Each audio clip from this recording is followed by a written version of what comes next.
گاندھی صاحب کہا جاتا ہے کہ خودکشی کرنے والے کو جہنم میں ہمیشہ کا عذاب ملے گا. اگر ایسا ہے تو اللہ کیوں ایسے شخص کو عذاب دے گا جسے اذیت کا سامنا کرنا پڑے؟ جس طرح دنیا میں اس کو ڈپریشن ہے، اپنی جان لینا تو بہت مشکل کام ہے، تو لوگ جو جب اپنی جان لیتے ہیں تو وہ کسی نہ کسی طرح کی ڈپریشن میں مبتلا ہوتے ہیں. تو آپ کیا کہیں گے اس کے بارے میں؟ بسم اللہ الرحمن الرحیم.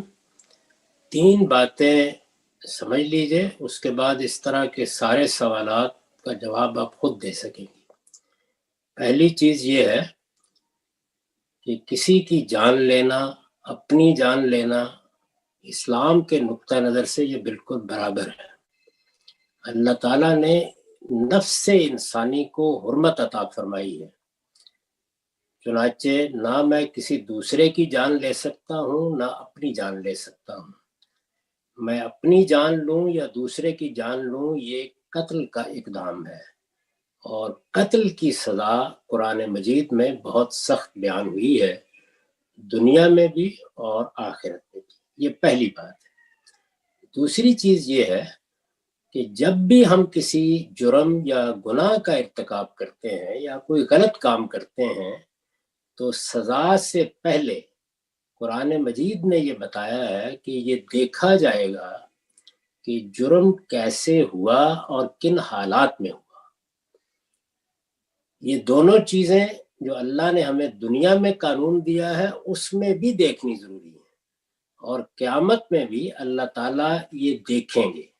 چنانچہ کوئی آدمی کسی نفسیاتی مرض میں مبتلا تھا، کسی ڈپریشن کے نتیجے میں کوئی اقدام کر رہا تھا، کسی ذہنی بیماری کے نتیجے میں کر رہا تھا، حالات کے دباؤ میں کر رہا تھا، ماحول کے غلط ترغیبات میں کر رہا تھا، ان میں سے ہر چیز کی رعایت ملے گی. اس کو خود قرآن مجید نے بیان کر دیا ہے. یہ بتایا ہے کہ قرآن مجید کے زمانہ نزول میں جن عورتوں کو ان کے مالک بدکاری کے لیے مجبور کر دیتے تھے تو یہ فرمایا کہ اگر وہ دل میں پاک دامن رہنے کا ارادہ رکھتی تھیں تو اللہ ان کو سزا نہیں دے گا. اسی طرح جب دنیا میں سزا جزا کا معاملہ ہوا تو اس میں بھی یہ فرمایا کہ اس طرح کی عورتوں کو بدکاری کے جرم میں کوئی سزا نہیں دی جائے گی. تو یہ دوسری بات بھی ہر جرم کے بارے میں ہے. یعنی اس کا یہ مطلب نہیں ہے کہ وہ جرم ختم ہو گیا، وہ قتل ہے، وہ بدکاری ہے، وہ ڈاکہ ہے، وہ چوری ہے.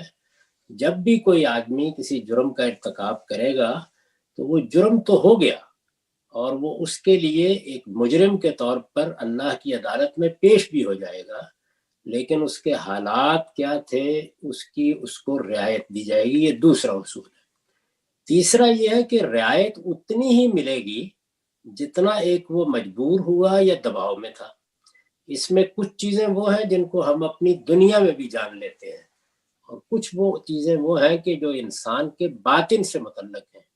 اللہ تعالیٰ یہ فرماتے ہیں کہ وہ قیامت میں انسان کا وہ باطن، یعنی اس کا شعور کیا تھا، اس کے حالات کیا تھے، دباؤ کی قوت کتنی تھی، اس کے ارادے کا کیا حال تھا، سب اس کے سامنے نکال کے اس کی میز کے اوپر رکھ دیں گے.